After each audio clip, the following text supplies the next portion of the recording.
Hello friends, வணக்கம். Welcome back to my channel. நீங்கள் இது வரைக்கும் நம்ம சேனலை சப்ஸ்கிரைப் பண்ணாமல் பார்த்துட்டு இருந்தீங்க அப்படின்னா சப்ஸ்கிரைப் பண்ணிட்டு பாருங்கள். கூடவே இருக்கிற பெல் பட்டனையும் ப்ரெஸ் பண்ணிக்கோங்க. அப்போ தான் நான் போடுற வீடியோஸ் எல்லாம் உங்களுக்கு உடனே நோட்டிஃபிகேஷனாக வரும்.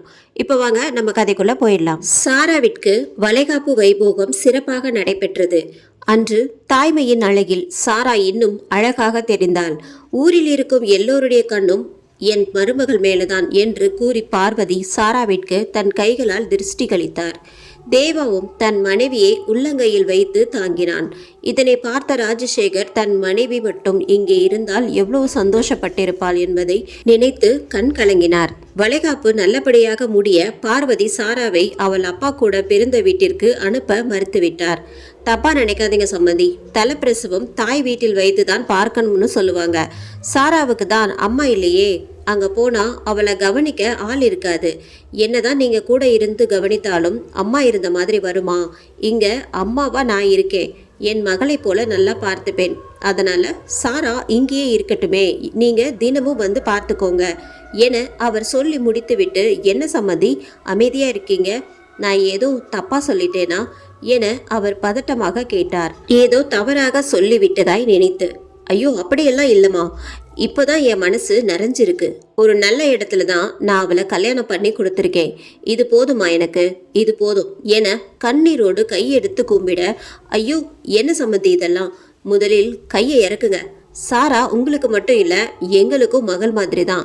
அவளை பார்த்துக்க வேண்டியது எங்க பொறுப்பு, நீங்க கவலைப்படாம இருங்க என்று பண்ணையார் அவரை தேற்ற ராஜசேகரும் நிம்மதியாக வீடு வந்து சேர்ந்தார்.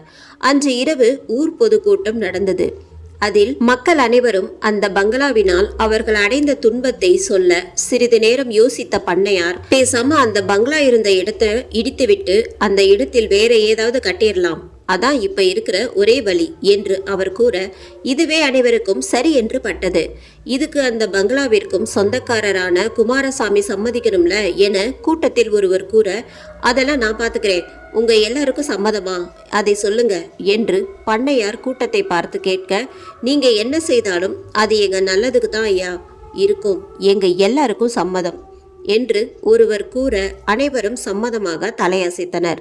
பின் எல்லாரும் கலைந்து அவரவர் வீடு சென்றனர். மறுநாள் காலை 6 மணிக்கு எழுந்த பார்வதி, டே தேவா என்று அவனின் அறைக்கதவை தட்டினார். முதலில் எழுந்து வந்த சாரா வாசலில் பதட்டத்துடன் நின்று கொண்டு இருந்த தன் அத்தையை பார்த்து, என்ன அத்தை, ஏன் ரொம்ப பதட்டமா இருக்கீங்க என சாரா கேட்டுக்கொண்டு இருக்கும் போதே இவர்களின் சத்தம் கேட்டு எழுந்து வந்த தேவா அம்மாவை பார்த்து, என்னாச்சுமா என கேட்க, அப்பாவை காணோம்டா என அவர் பதட்டமாக சொன்னார். இங்கேதான் எங்கேயாவது இருப்பாரு, நல்லா தேடி பாருங்கம்மா. இல்லடா, எல்லா இடத்தையும் நல்லா தேடி பார்த்துட்டேன், எங்கேயும் காணோம் என மீண்டும் அவர் பதட்டமாக சொல்ல, வெளியில எங்கேயாவது போயிருப்பாரு அத்தை, நீங்க பதட்டப்படாம இருங்க என சாரா சொன்னாள். இல்லம்மா, எங்க போனாலும் என்கிட்ட சொல்லிட்டு தான் போவாரு, அவரோட ஃபோன் கூட ரூம்ல தான் இருக்கு, அதாம்மா எனக்கு ரொம்ப பயமா இருக்குன்னு பார்வதி கைகளை உதறிக்கொண்டே கூற, பயப்படாதீங்கம்மா, நான் போய் தேடி பார்க்கிறேன் என சொல்லிக்கொண்டே சட்டையை அணிந்து கொண்டு வெளியே வந்தான் தேவா. அப்பொழுது இவர்களை நோக்கி ஐயா என்று கத்திக்கொண்டு வாசலில் இருந்து வேலைக்காரர் முத்து ஓடி வர, என்னாச்சு முத்தன, ஏன் இப்படி ஓடி வரீங்க என தேவா அவரை நிறுத்தி கேட்டான். ஐயா, நம்ம பண்ணையாரு அங்க அங்க என அவன் பாதி சொல்லியும் சொல்லாமலும் அழுக, டேய் முத்து, ஐயாக்கு என்னடா ஆச்சு, சொல்லுடா என அவன் சட்டையை பிடித்து பார்வதி உலுக்கினார். அந்த பங்களாவில் நம் ஐயா என சொல்லி அவன் மறுபடியும் அழுக அதிர்ச்சியில் பார்வதி மயங்கி விழுந்தார். சரா, அம்மாவை பார்த்துக்கோ என சொல்லிவிட்டு முத்துவை அழைத்து கொண்டு தேவா பங்களா நோக்கி ஓடினான். அங்கே கண்ட காட்சியில் தேவா நொறுங்கி போனான். பங்களாவின் உள்ளே இருக்கும் ஒரு ஆலமரத்தில் பண்ணையார் தூக்கில் தொங்கிக் கொண்டு இருந்தார். அப்பா என தேவா கீழே விழுந்து கதறி அழுது கொண்டிருக்க இருவர் மரத்தில் ஏறி பண்ணையாரின் உடலை கீழே இறக்கினர். பின்பு அவரின் உடல் வீட்டுக்கு கொண்டு வரப்பட்டது. அவரின் உடலை பார்த்து பார்வதி கத்தி கதறி அழுது புலம்ப, என்ன அழுது என்ன செய்வது, போனவர் என்ன திரும்ப வரவா போறார், அடுத்து ஆக வேண்டிய காரியங்களை பாருங்க என பெரியவர் ஒருவர் கூற பண்ணையாரின் இறுதி காரியங்கள் நடைபெறும் வேலை ஆரம்பித்தது. இங்க அவரின் தலைமாட்டில் உட்கார்ந்திருந்த பார்வதி கண்ணில் இருந்த கண்ணீர் மட்டும் நிற்கவே இல்லை. அவருக்கு ஆறுதல் சொல்லிக்கொண்டு சாராவும் அவர் அருகிலேயே அமர்ந்திருந்தாள். பின் பண்ணையாரின் உடல் மயானத்திற்கு கொண்டு செல்லப்பட்டு தகனம் செய்யப்பட்டது. தேவா வீட்டிற்கு வந்த சமயம் வீடே வெறுமையாக இருந்தது.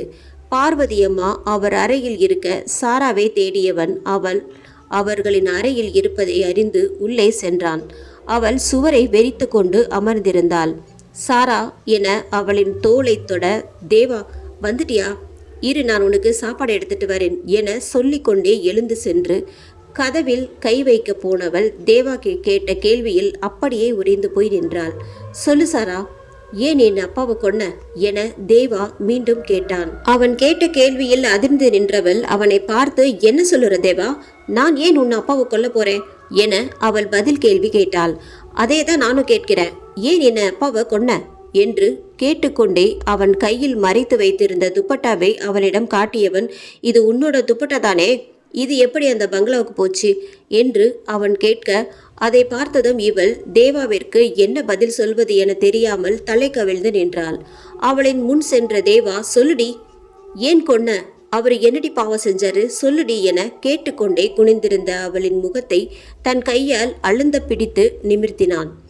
அவனை கண்கள் கலங்க பார்த்த சாரா, என்ன பாவம் செஞ்சானா, வாழ வேண்டிய வயசுல ஒரு குழந்தையோட வாழ்க்கையை நாசம் பண்ணி அந்த சின்ன பொண்ணை கொன்னானே, அது பாவம் இல்லையா, அவள் மட்டும்தான் உலகம் என்று இருந்த அவளோட அம்மாவை பைத்தியமாக்கினானே, அது பாவம் இல்லையா, இதுக்கு மேல என்னோட தங்கச்சியை நினைச்சிட்டு இருந்த பொண்ணை கொன்னு இப்போ என்னை கொலகாரியா நிக்க வச்சிருக்கானே, அது பாவம் இல்லையா, இப்படி எங்களோட சந்தோஷத்தையும் நிம்மதியும் மொத்தமா பறிச்சானே, அது பாவம் இல்லையா என ஒவ்வொரு கேள்வியாக கேட்டுக்கொண்டே அவள் முன்னால் வர தேவா பின்னால் நகர்ந்து கொண்டே போய் சுவற்றில் மோதி நின்றான். அவளின் ஆக்ரோஷத்தை கண்டு ஒரு கணம் அவனின் இதயம் வேகமாக துடித்தது. பின் திக்கி திணறி, என் அப்பா இப்படியெல்லாம் பண்ணுவாரா, என்னால் நம்பவே முடியல என தேவா சொல்ல, உன்னால மட்டும் இல்லை, இந்த ஊர்ல யார்கிட்ட போய் சொன்னாலும் நம்ப மாட்டாங்க தேவா, எல்லாரும் அவர் மேல ரொம்ப மரியாதையும் நம்பிக்கையும் வச்சிருக்காங்க, அதை உன் அப்பா அவருக்கு சாதகமாக பயன்படுத்திக்கிட்டாரு. உங்கள் அப்பா வீட்டில் வேலை பார்க்கிற வேலு அண்ணன் தெரியுமா என சாரா தேவாவை பார்த்து கேட்டாள். ஆமா தெரியும் என்று இவள் எதற்கு கேட்கிறாள் என குழப்பமாக நினைத்து கொண்டே இவன் சொல்ல, அவர் பொண்ணு அகல்விழி தெரியுமா என்று கண்ணில் கண்ணீரோடு கேட்டாள்.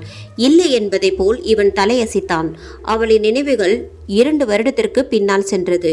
அப்போது ஒரு நாள் சாரா பக்கத்து ஊரில் தன் வேலையை முடித்துவிட்டு ஸ்கூட்டியில் தன் ஊரை நோக்கி வந்து கொண்டிருந்த சமயம் இடையில் சைக்கிளில் வந்த சிறுமி இவளின் வண்டி முன்னால் வர, இவள் பிரேக் பிடித்தும் வண்டி அந்த சைக்கிளின் மீது மோதி நின்றது. இவள் உடனடியாக வண்டியில் இருந்து இறங்கி கீழே கிடந்த சிறுமியை தூக்கி, அடி ஏதும் பட்டிருக்கா என்று சோதனை செய்ய, நல்ல வேளை கை முட்டில் மட்டும்தான் சிறிய சிராய்ப்பு இருந்தது. அந்த சிறுமி அழுது கொண்டே எழுந்து நின்றாள். ஒன்றும் இல்லம்மா, சின்ன காயந்தான், வீட்டில் போய் மருந்து போட்டால் சரியாகிடும் என்று சாரா சமாதானம் செய்தாள். இருந்தும் அந்த சிறுமி அழுகையே நிறுத்தவில்லை. பாப்பா ரொம்ப வலிக்குதா என அவள் கைகளை பார்த்து கொண்டே சாரா கேட்க, இல்லக்கா, இந்த சைக்கிள் என் பக்கத்து வீட்டு அக்காவோடது, இந்த சைக்கிள் கீழே விழுந்ததுல செயின் கலண்டுருச்சு, இப்போ அந்த அக்கா என்னை திட்டுவாங்க, அப்புறம் என் அம்மா கிட்ட சொல்லி கொடுத்துருவாங்க, எனக்கு அதான் பயமா இருக்கு என அவள் பெரிய கண்களை உருட்டி உருட்டி பேசியதை பார்க்க சாராவிற்கு சிரிப்பு தான் வந்தது. நான் இந்த சைக்கிள் செயினை மாட்டித்தரேன், நீ அழாத என்று சொன்னவள் கீழே உட்கார்ந்து சைக்கிளை சரி பண்ண ஆரம்பித்தாள். அக்கா, உங்களுக்கு சைக்கிள் ரிப்பேர் பண்ண தெரியுமா என்று கேட்டுக்கொண்டே அவளின் அருகில் அமர்ந்தாள் அந்த சிறுமி. ஏதோ கொஞ்சம் கொஞ்சம் தெரியும் என்று சொல்லிக்கொண்டே செயினை சரி பண்ணி முடித்தாள். சூப்பர் அக்கா, ரொம்ப தேங்க்ஸ், இப்போதான் எனக்கு நிம்மதியா இருக்கு என்று சொல்லிக்கொண்டே சாராவின் கையில் இருந்து சைக்கிளை வாங்கினாள். ஆமா, உன் பேர் என்ன என சாரா கேட்க, என் பேரு அகல்விழி என்று தன் முட்டை கண்ணை உருட்டி சொன்னாள். அழகான பேரு, உன் கண்ணுக்கு ஏத்த மாதிரி இருக்கு, அதுலேயும் உன் நாடியில் இருக்கிற மச்சம் இன்னும் அழகா இருக்கு என்று அவளை பார்த்து கொண்டே சாரா சொன்னாள். நான் அழகா இருக்கிறதுனால யாரும் என்னை கண்ணு போட்டுறக்கூடாதுன்னு அந்த கடவுள் தான் இந்த மச்சத்தை வச்சாராம் என்று பெருமையாக சொல்ல, உனக்கு யாரு சொன்னா இத என்று சாரா சிரித்து கொண்டே கேட்டாள். என் அம்மா தான் சொன்னாங்க. சரியாக தான் சொல்லியிருக்காங்க, நீ ரொம்ப அழகா இருக்க என அவள் நாடியை பிடித்து சொன்னாள். நீங்களும் தான் அக்கா ரொம்ப அழகா இருக்கீங்க, என் வீடு எங்கள் பக்கத்தில் தான் இருக்கு, நீங்கள் வரீங்களா என கேட்க, நான் இன்னொரு நாள் கண்டிப்பாக வரேன் என மலுப்பாக இவள் கூறினாள். ப்ளீஸ் அக்கா, எனக்காக வாங்க என சொல்லிக்கொண்டே சாராவை அழைத்து சென்றாள். அகல்விழி அவள் வீட்டை நோக்கி, சிறிய குடிசை வீடுதான் அவள் வீடு. அங்கே சென்றவுடன் என்னடி கையில ரத்தம் என்று பதறிக்கொண்டே ஓடி வந்தாள் அவளின் அம்மா மாரியம்மாள். எனக்கு ஒன்றும் இல்லம்மா, கீழே விழுந்துட்டேன், சின்ன அடிதான் என்று தன் அம்மாவை சமாதானம் செய்தாள். ஏய் அகலு, யார் இவங்க என்று அருகில் நிற்கும் சாராவை பார்த்து அவள் அம்மா கேட்டார். நான் கீழே விழுந்ததோ இந்த அக்கா அம்மா என்னை தூக்கி விட்டாங்க என்று அவள் சொல்லியதும், ரொம்ப நன்றிமா. ஆமா, யாரு பொண்ணுமா நீ என்று கேட்க, நான் ராஜசேகர் பொண்ணுமா. ஓ, அந்த கட்சிக்கார ராஜசேகர் ஐயா பொண்ணா? ஆமாம்மா, கொஞ்சம் இருமா, நான் உனக்கு காப்பி கொண்டு வரேன் என்று சொல்லிக்கொண்டே மாரியம்மாள் வீட்டின் உள்ளே செல்ல போக, அதெல்லாம் வேண்டாம்மா, நான் இன்னொரு நாள் வரேன் என்று சொல்லி எழுந்து கொண்டவளின் கையை பிடித்த அகல்விழி, அதெல்லாம் முடியாதக்கா, நீங்க இப்போ காப்பி குடிச்சிட்டு தான் போகணும் என்று அடம் பிடித்தாள். இவளும் வேறு வழியின்றி சரி குடிச்சிட்டே போறேன் என கூறி அமர்ந்து கொண்டாள். பின் காப்பி வரும் வரை சாராவும் அகல்விழியும் கதை பேச ஆரம்பித்தனர். ஏனோ அகல்விழியின் அக்கா என்ற அழைப்பு சாராவை மிகவும் பாதித்தது.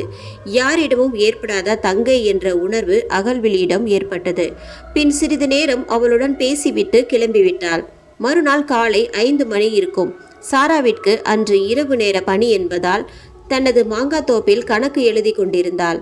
அந்த சமயம் கொஞ்சம் தூரத்தில் யாரோ ஒரு சிறுமி மரத்தில் ஏறி கொண்டிருந்ததை கவனித்த சாரா, யாராக இருக்கும் என்ற யோசனையில் மெதுவாக அந்த மரத்தின் அருகில் சென்றாள்.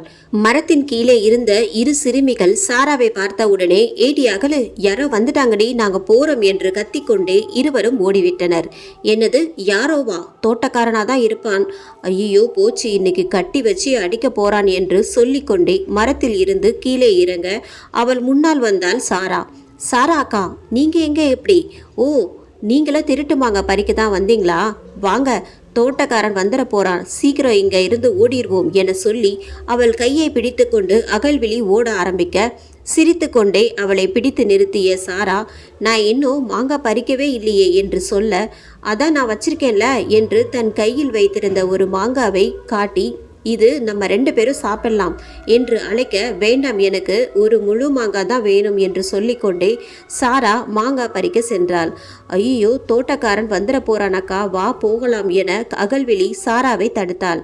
அவன் வந்தா பார்த்துக்கலாம், வா நம் மாங்காய் பறிப்போம் என்று சொல்லி அவள் முன்னே போக, அக்கா உனக்கு பயமா இல்லையா என்று அகல் சுற்றுமுற்றும் பார்த்து கொண்டே கேட்டாள். என் தோப்புல மாங்காய் பறிக்கிறதுக்கு நான் ஏன் பயப்படணும் என்று சொல்லி சாரா அகல்விழியை பார்த்து கண்களை சிமிட்டினாள்.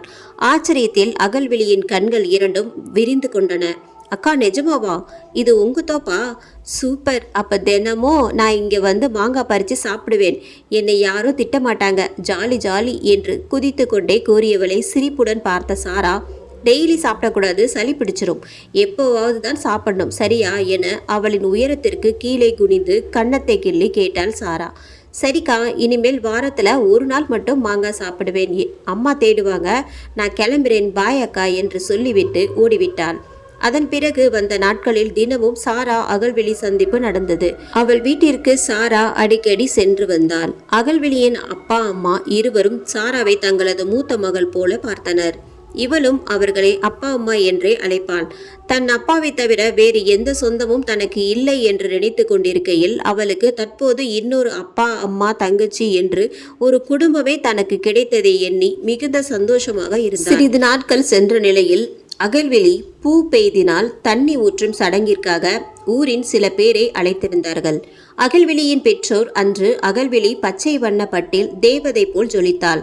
கழுத்தில் நகை இல்லை, ஆனால் அதற்கு அவசியமில்லை, என்னது புன்னகை மட்டுமே போதும் என்பதை போல் அழகாக சிரித்து கொண்டிருந்தாள். அப்பொழுதுதான் விஷப்பாம்பு போல் அங்கு வந்து சேர்ந்தான் பண்ணையார். அவன் அகல்விழியை பார்த்த பார்வையை பார்த்த சாரா, இவனுக்கு பேத்தி வயசு இருக்கிற பொண்ணை போய் எப்படி பார்க்கிறான் பாரு, இவன் கண்ணுல கொல்லிக்கட்டைய வைக்க என்ற மனதில் திட்டிக் கொண்டிருந்தாள்.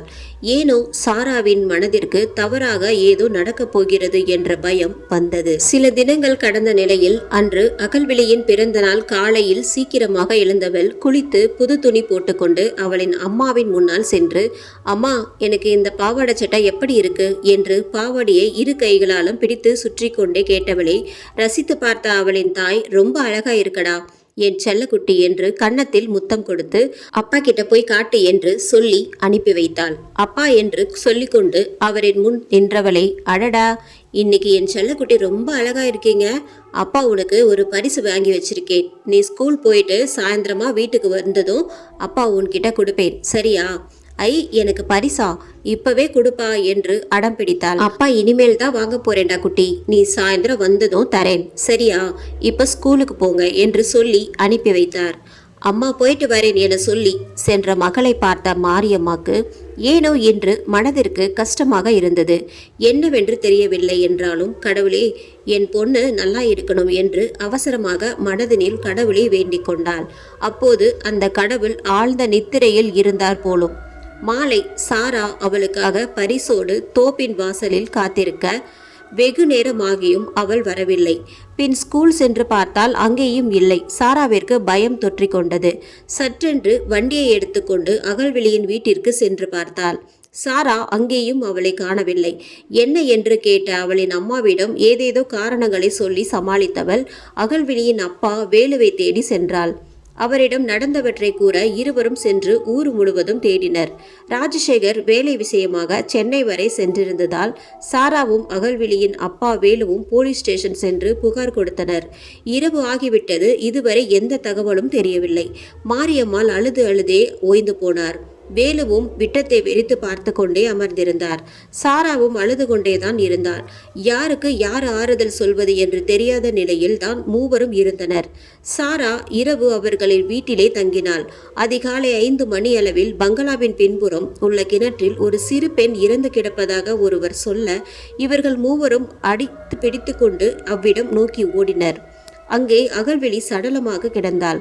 அதை பார்த்ததும் மாரியம்மாள் அதிர்ச்சியில் மயக்கமடைய வேலு மகளை மடியில் போட்டுக்கொண்டு கதறியது சுற்றி இருப்பவர்களின் கண்களையும் கலங்க செய்தது. சாரா அதிர்ச்சியில் உறைந்து விட்டாள். போலீஸ் சிலரை விசாரணை என்ற பெயருக்கு மட்டும் பிடித்து விசாரித்தனர். ஏற்கனவே அந்த பங்களாவில் இதற்கு முன்னால் 3 பேர் இறந்துள்ளனர்.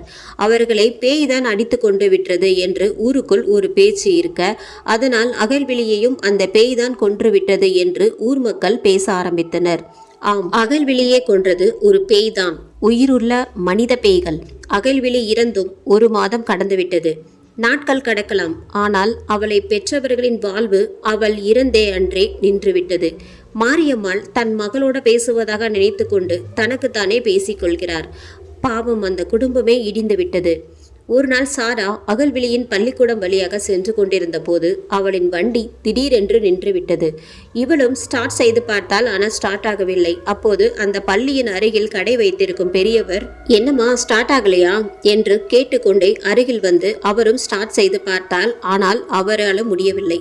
அந்த நேரம் பார்த்து மாரியும் முனியசாமியும் பைக்கில் இவர்களை கடந்து போக அந்த பெரியவர், நாசமா போறவனுங்க என்று வாய்க்குள்ளே முணுமுணுத்தார்.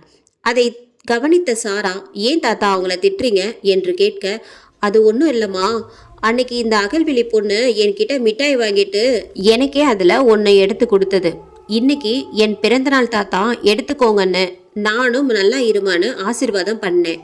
அப்புறம் கொஞ்ச தூரம் அந்த பொண்ணு நடந்து போயிருக்கும். பின்னாடியே பண்ணையாரு காரு வந்தது. இப்போ போனாங்களே இவனுங்க 2 பேரும் இறங்கி வந்து அந்த பொண்ணோட அப்பா கூட்டிட்டு வர சொன்னதா சொல்லி கூப்பிட்டாங்க. அதுக்கு அந்த பொண்ணு யாரோ ஒரு அக்காவை பார்க்கணும், அதனால நான் வரலன்னு சொல்லிருச்சு. அப்புறம் இந்த கார்ல இருந்து இறங்கின பண்ணையாரு, உன் அக்காவும் அங்க உன் அப்பாவும் கூட தான் இருக்காங்க, நீ வான்னு அந்த பொண்ணை கூட்டிட்டு போனாங்க. காருக்குள்ள ஏறும்போது அந்த பொண்ணு 3 பேத்துக்கும் எனக்கு இன்னைக்கு பிறந்த நாள் சாக்லேட் எடுத்துக்கோங்கன்னு கொடுத்துச்சு. அதாம்மா நான் இந்த பொண்ணை கடைசியா பார்த்தது. மறுநாள் காலையில அந்த பொண்ணு கிணத்துல செத்து கிடக்குது. இவனுங்க தான் ஏதோ பண்ணியிருப்பாங்க, இவனுங்களுக்கு நல்ல சாவே வராது என்று திட்டிவிட்டு, நீ யாருக்கிட்டையும் நான் இப்படி சொன்னதா சொல்லிராதமா என்று சொல்லி சென்று விட்டார். சாராவின் கண்கள் இரண்டும் கோபத்தில் சிவந்து விட்டன. இதை அகல்விழியின் அப்பாவிடம் சொல்லிவிட வேண்டும் என்று மனதில் நினைத்து கொண்டே வண்டியை ஸ்டார்ட் பண்ண அது இப்போது ஸ்டார்ட் ஆகியது. முதலில் சாராவிற்கு அதிர்ச்சி. இவ்வளவு நேரம் முயற்சி செய்தும் சரியாகவில்லை.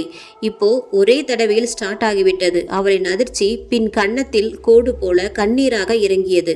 அவளின் உதடு மெலிதாக அகல்விழி என்று அசைந்தது. உன்னை கொன்னவங்களை சும்மா விடமாட்டேன் என்று புறங்கையால் கண்ணீரை துடைத்து கொண்டு வேலுவை பார்க்க சென்றாள். அவரிடம் விஷயத்தை கூறி இவங்க யாரையும் நம்ம உயிரோட விடக்கூடாதுப்பா என்று இவள் சொல்லவும் அவரின் இதயத்தை யாரோ கத்தியால் கீறிய உணர்வு. ஆசையாசையாய் வளர்த்த தன் மகளுக்கு இப்படி ஒரு முடிவா? கடவுளே, நீ வெறும் கல்லுதானா? இதையெல்லாம் பார்த்தோமா நீ அமைதியா இருக்க? என் பொண்ணு எப்படியெல்லாம் துடிச்சாலோ தெரியலையே. நான் உயிரா வளர்த்த என் பொண்ணை போயிட்டா. இப்ப நான் வெறும் பொணம்தான். இன்னும் ஏன் என் உயிரை வச்சிருக்க ஆண்டவா என்று கத்திக்கொண்டே கீழே மடிந்து அமர்ந்து விட்டார். அவரின் தோளில் ஆதரவாக கை வைத்த சாரா, நாம ஏப்பா சாகணும்? தப்பு பண்ணவங்க அவங்க, சாக வேண்டிய குணம் அவங்கதான்ப்பா. நம்ம அகல்வெளியை கொன்னவங்களை சும்மா விடக்கூடாது என்று கூறிய சாராவை ஆழ்ந்து பார்த்த வேலு, இல்லம்மா, அவங்கள என்ன செய்யணுமோ அதை நான் பார்த்துக்கிறேன், நீ இதுல தலையிட வேண்டாமா. என் 2வது பொண்ணு தான் எங்களை தவிக்க விட்டுட்டு போயிட்டா. எங்க மூத்த பொண்ணு நீயாவது நல்லா இருக்கணுமா என்று கண் கலங்கி கூறியவரை பார்த்து, அவ என் தங்கச்சிப்பா, அவளை கொன்னவங்களை நான் தான் கொல்லுவேன், நீங்க தைரியமா இருங்கப்பா, அவனுங்களை பழி வாங்குற வரைக்கும் எனக்கு ஒன்றும் ஆகாது என்று தீர்க்கமாக கூறினாள் சாரா. இந்த எபிசோட் உங்களுக்கு பிடிச்சிருந்தது அப்படின்னா நம்ம சேனலை மறக்காம சப்ஸ்கிரைப் பண்ணுங்க, லைக் பண்ணுங்க, முடிஞ்சா ஷேர் பண்ணுங்க. நன்றி, வணக்கம்.